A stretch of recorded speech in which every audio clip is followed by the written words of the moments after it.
여러분, 오늘 우리가 다룰 주제는 리스트와 튜플입니다. 리스트와 튜플은 데이터 모음을 저장하는 데 사용되는 기본 제공 데이터 유형 중 하나입니다. 단일 변수의 여러 항목을 저장하는 데 사용됩니다. 먼저 리스트에 대해 알아보겠습니다. 리스트는 대괄호를 사용하여 생성할 수 있습니다. 항목에 정의된 순서가 있고 해당 순서를 변경할 수 없습니다. 만약 리스트에 새 항목을 추가하면 새 항목이 리스트 끝에 배치됩니다. 리스트는 생성된 후에도 항목을 추가하거나 제거하여 변경할 수 있습니다. 인덱스를 항목마다 가지고 있어 리스트에 동일한 값을 가진 항목이 있을 수 있습니다. 이때 인덱스는 0부터 시작합니다. 정리해보면 리스트 항목은 순서가 지정되고 변경 가능하며 중복값을 허용한다는 것을 알 수 있습니다. 리스트 항목에는 어떤 데이터 유형을 넣을 수 있을까요? 문자열이나 숫자 등 모든 데이터 유형이 가능합니다. 또한 리스트 안에도 다양한 리스트 유형이 포함될 수 있습니다. 이번에는 리스트 항목에 접근하는 방법을 알아보겠습니다. 리스트 항목에는 인덱스 번호를 참조하여 접근할 수 있습니다. 0부터 인덱싱을 시작하여 원하는 항목의 인덱스를 참조하면 원하는 항목만 출력할 수 있습니다. 네거티브 인덱싱을 사용할 수도 있는데요. -1로 시작하여 끝에서부터 인덱싱을 시작하면 됩니다. 인덱싱을 했다면 인덱스 범위를 지정하여 값을 출력할 수 있습니다. 시작 인덱스와 끝 인덱스를 가지고 인덱스 범위를 지정합니다. 범위를 지정했다면 시작 인덱스부터 끝 인덱스의 앞까지 출력합니다. 만약 시작 인덱스를 생략하면 범위가 첫 번째 항목에서 시작됩니다. 반대로 끝 인덱스를 생략하면 범위가 목록의 끝으로 이동합니다. 리스트 끝에서 검색을 시작하고 싶다면 음수 인덱스를 사용하여 범위를 지정하면 됩니다. 리스트에 지정된 항목이 있는지 확인하고 싶을 때는 in 키워드를 사용하면 됩니다. if 문을 활용하여 코드를 작성하고 실행해 보시면 됩니다. 만약 특정 항목의 값을 변경하고 싶다면 인덱스 번호를 참조하시면 됩니다. 특정 범위 내 항목의 값을 변경하고 싶으시다면 먼저 범위 안에 넣을 새 값으로 목록을 정의하고 새 값을 삽입하려는 인덱스 번호 범위를 참조합니다. 범위에 벗어나게 항목을 삽입하면 지정한 위치에 새 항목이 삽입되고 범위에 포함되지 않았던 나머지 항목은 뒤로 밀려 이동합니다. 이번에는 리스트 생성자와 리스트에 사용할 수 있는 메서드와 키워드에 대해 알아보겠습니다. 리스트 생성자를 사용하면 리스트를 만들 수 있습니다. 괄호 안에 넣은 항목들을 가지고 리스트를 구성합니다. 기존 값을 바꾸지 않고 새 항목을 삽입하고 싶다면 인서트 메서드를 사용하여 지정된 인덱스의 항목을 삽입할 수 있습니다. 어펜드 메서드를 사용하면 목록 끝에 또 다른 항목을 추가할 수 있습니다. 하나의 항목이 아니라 다른 리스트의 요소를 현재 리스트에 추가하고 싶다면 익스텐드 메서드를 사용하시면 됩니다. 이 메서드를 가지고 리스트, 튜플, 셋, 딕셔너리 등 반복 가능한 객체를 추가할 수 있습니다. 그렇다면 제거할 수 있는 방법은 없을까요? 제거하고 싶다면 remove 메서드를 사용하여 자신이 지정하는 항목을 제거할 수 있습니다. 인덱스를 사용하여 제거할 수도 있는데요. 첫 번째 방법은 팝 메서드를 사용하는 것입니다. 원하는 항목의 인덱스를 사용하여 제거합니다.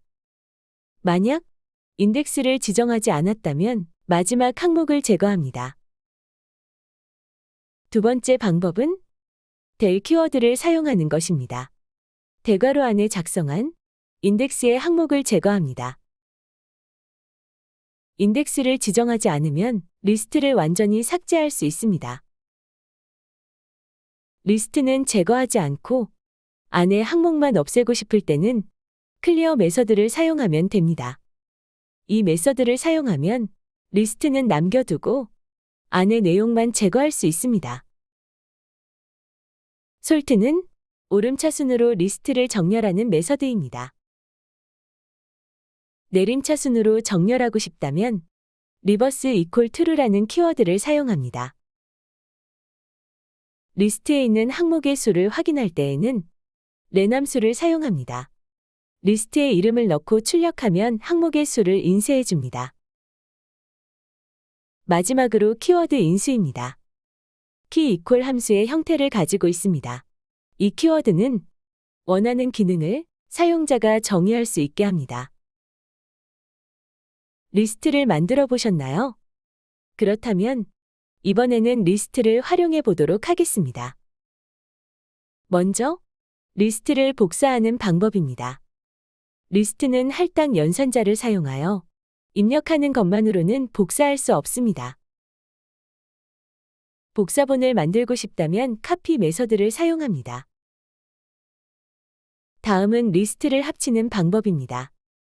2개 이상의 리스트를 합치고 싶다면 이제부터 나오는 3가지 방법 중 하나를 사용하시면 됩니다. 첫 번째 방법은 더하기 연산자를 사용하는 것입니다.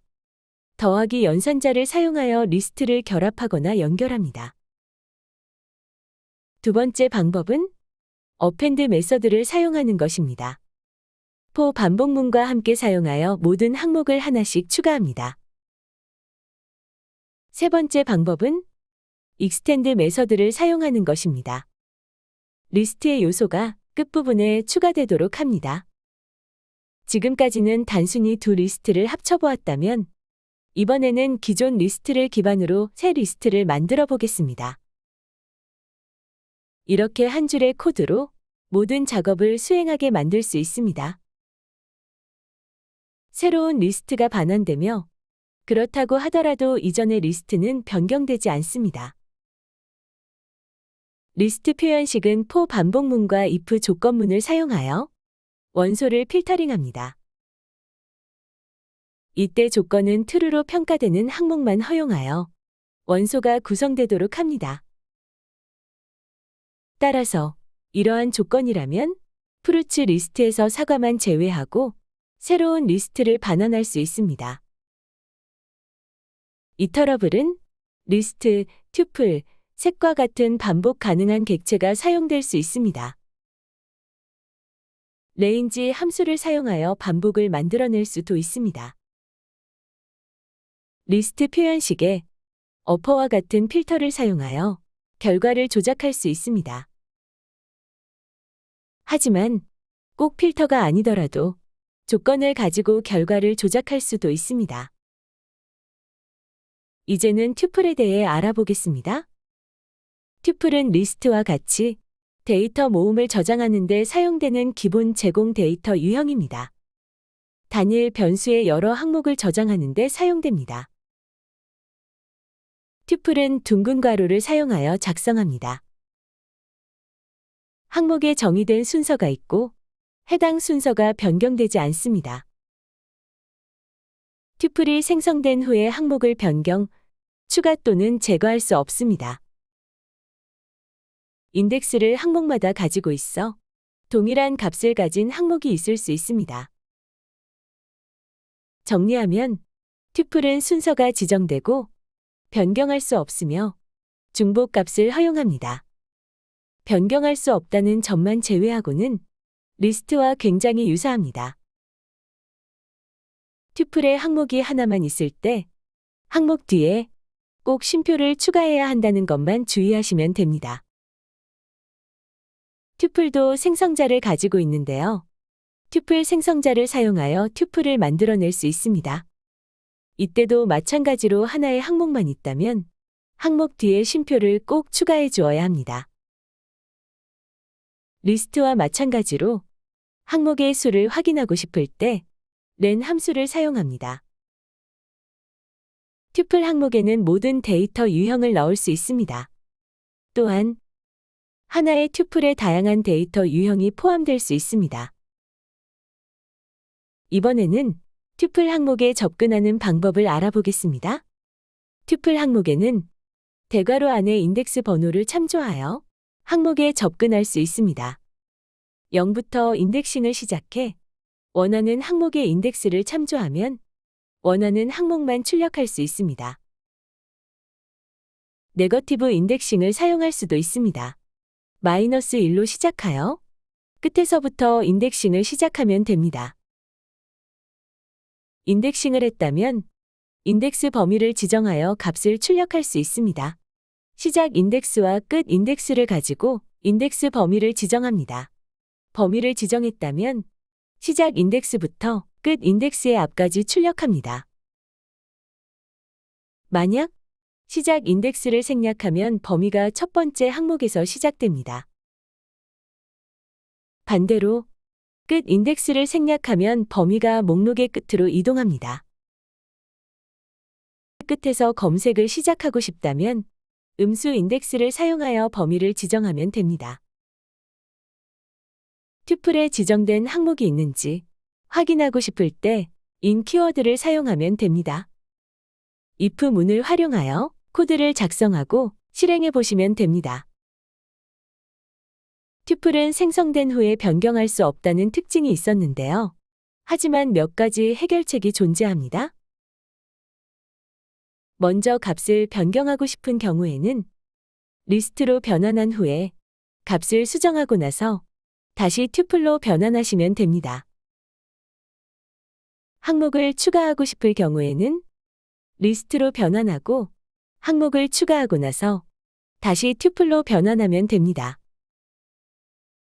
먼저 새 튜플을 만들고 나서 기존 튜플에 추가하는 것도 가능합니다. 또 다른 방법은 연산자를 활용하는 것인데요. 더하기 연산자를 사용하여 둘 이상의 튜플을 합칠 수 있습니다. 만약 주어진 내용을 반복해서 항목을 추가하고 싶다면 횟수를 곱해주면 됩니다. 지금까지는 항목을 추가해 보았습니다. 이번에는 항목을 제거해 보도록 하겠습니다. 항목을 제거하고 싶다면 리스트로 변환한 후 항목을 제거하고 나서 다시 튜플로 변환하면 됩니다. 아니면 del 키워드를 사용해서 튜플을 완전히 삭제할 수도 있습니다. 마지막으로 튜플을 풀어보겠습니다. 포장을 풀어서 값을 다시 변수로 추출합니다. 값을 할당할 변수가 값이 수보다 적을 때는 별표를 사용하여 목록으로 할당할 수 있습니다. 별표가 마지막 변수가 아닌 다른 변수에 추가되면 남은 값의 수가 남은 변수의 수와 일치할 때까지 변수의 값을 할당합니다. 지금까지 리스트와 튜플에 대해 배워보았습니다. 예시를 코딩해 보면서 오늘 배웠던 부분들을 직접 실행해 보세요.